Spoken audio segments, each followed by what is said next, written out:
According to WHO, 2% of women died of breast cancer in 2004. In 2015, over 2.1 million women were affected. And in 2018, over 600,000 women died of breast cancer. This is Doctors Without Stethoscope. I am Chinedu Mundefo. And today, we have a very important guest in our midst. He is a registered medical sonographer by the name Joseph Oxford Boamah. Joseph Boamah, you're welcome to this show. Thank you. How are you doing? I'm well by God's grace. That's good. Can you tell us a little bit about yourself? Oh, okay. Like you said, my name is Joseph Oxford Boamah, a registered medical sonographer. I was trained in Kwame Nkrumah University of Science and Technology, Ghana, under the School of Medicine under Allied Health Sciences Department of Sonography. That's and cool. Currently, I'm studying general medicine in Volgograd State Medical University, Russia. Wonderful, wonderful. I just want to ask you a little bit of a question. Do you think, why did you really choose sonograph? All right, that question.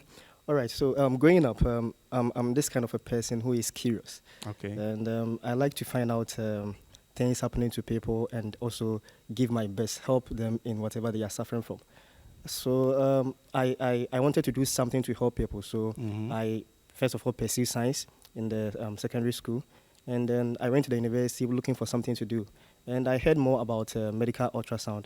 And I found out that it's more like the work of a detective, where you just correlate certain things and then you come up with a diagnosis to help a patient in the end. Okay. We help doctors together with the patients at the end.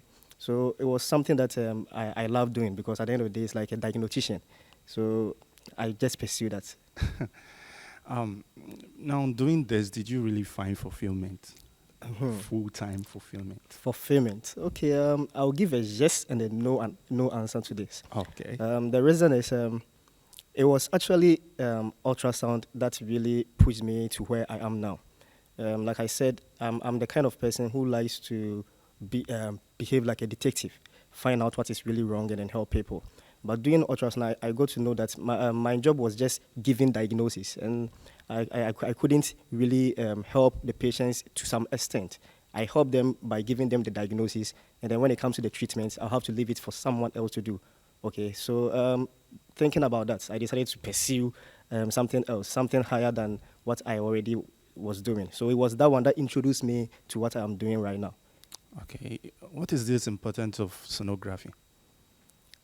Okay, for sonography, ultrasound has so many importance. Okay. For instance, it's under the radiology department in medicine, and then in radiology we do imaging, where we are able to find out the causes of pain in a person.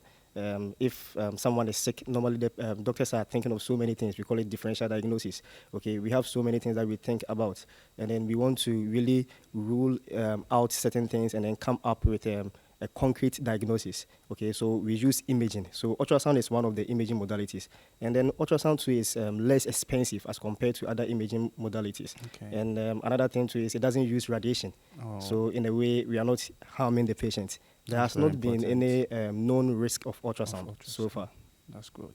Now, talking about breast cancer, what would you say is the advancement of this sonography in breast cancer awareness? Okay, so like we all know, October is breast cancer awareness, and it happens to also be the month of awareness for sonography as a profession. And currently in Ghana, professional sonography is 10 years, and we are currently celebrating this whole 10 years anniversary in Ghana. Wow. And with advancements in ultrasound concerning breast cancer, there has been some technological advancements.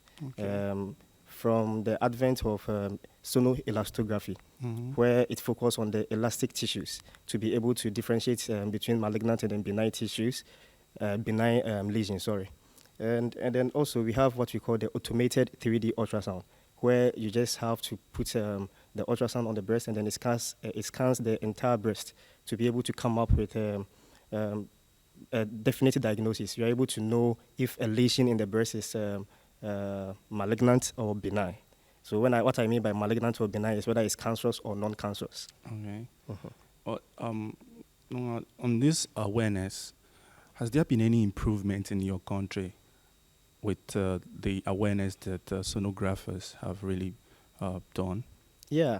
Okay, so in my country, what we do is we normally educate the public about breast cancer. Okay. And especially during the month of October, there are so many things that go around. Many hospitals, they organize seminars. And like I said, my professional, like ultrasound profession in Ghana, they are also organizing seminars concerning this whole thing. And then also we go to churches to also organize teachings on how women can do self-breast examination, and then also what to do whenever they find something. So there has been improvements. People are being educated on how to check certain things for themselves, and then they run to the hospital. Personally, I saw some of these things when I was working at the university hospital, where sometimes a girl will just come in and tell you that, oh, I was bathing, I found some changes in my breast, and I wanted to find out what is really happening.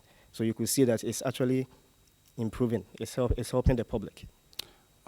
Has the government in your country done something on? Have they done a lot on this awareness? Okay, for the government, I would say no.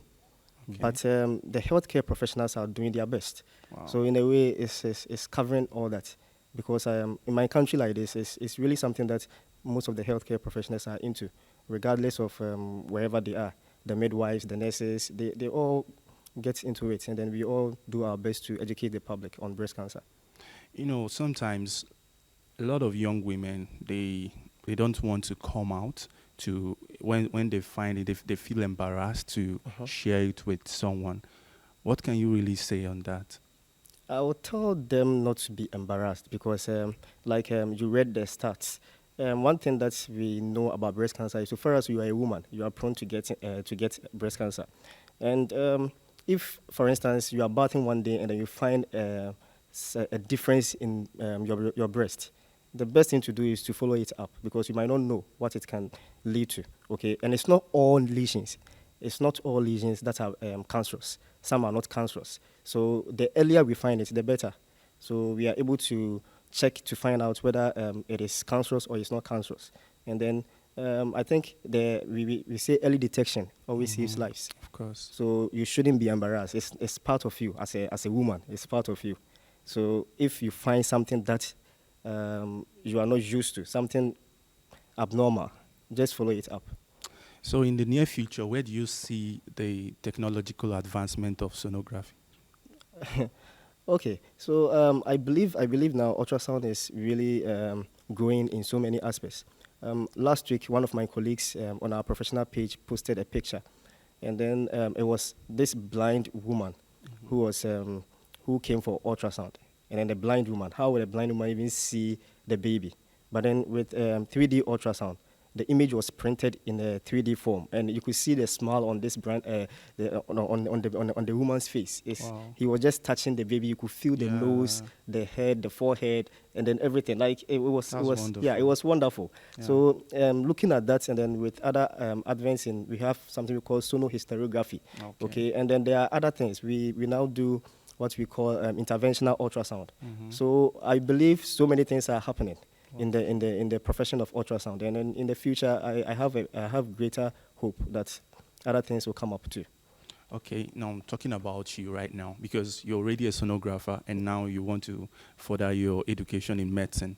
So what are you going to do with this knowledge? You know, combining the two. Are you going to do maybe specialize in radiology, or are you going to choose another specialty? What do you? Oh, okay. So actually, when I was in school, I had greater interest in cardio ultrasound. Okay. And it was something that I wanted to really pursue. And actually, if you are asking me if I'm going to specialize, yes, that is where I'm going to specialize in. I'm going to specialize in the field of cardiology. And I want to really enter into interventional cardiology, actually. And with my knowledge in ultrasound, and together with the medical aspect of cardiology, I think I can do so many things. Okay, so I'm not really going to drop the ultrasound, no. because you cannot Okay. drop ultrasound. It's Wonderful. part of So medicine. it's like an added It's an added thing. Yeah, it's advantage. ultrasound is part of medicine. You cannot drop ultrasound and then survive in medicine. It's part of medicine. Oh, that's wonderful. It's wonderful to have you in our show. Thank But you. before we let you go, there is it's a game that we normally play. Mhm. Okay. I want you to say one thing, just a secret about yourself, something about yourself that nobody knows. Wow, this is difficult. Secret about myself that Something that nobody nobody knows, just you. You like sleeping in the night with the lights on or with the lights out? Just, Oh, that one. So many people know that I don't sleep with the lights on. oh, that could be a secret. So many people know. So many people know. Okay, I think what people don't really know is I don't like sleeping. You don't like sleeping. Oh, Yeah. you're a workaholic.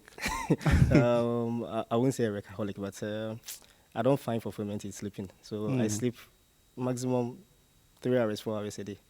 Oh, I think that's a very good. It means you're a very hardworking person. That means, you're someone who really spend more time working hard, doing a lot of things, reading, and doing a lot of work at night. Okay, well, I I think can't. that's why you're very, very intelligent because you don't sleep 8 hours. Oh wow, no, These not really. doctors, you're a doctor, you keep telling people you need to sleep 8 hours a day, but you don't even sleep up to 8 hours. You sleep for 3 hours. Yeah, it's not good. Actually, it's not good. It's not good. It's not healthy. It's not That's healthy. good. That's good. It's not healthy, but some of us we find it difficult to sleep. So That's wonderful. yeah, Oh, Joseph Boamah, it's wonderful to have you on our show, and Thank you this very is so much. great. I'm also privileged to be here. So, you viewers, thank you so much for watching Doctors Without Stethoscope. I am Chinedum Ndefo.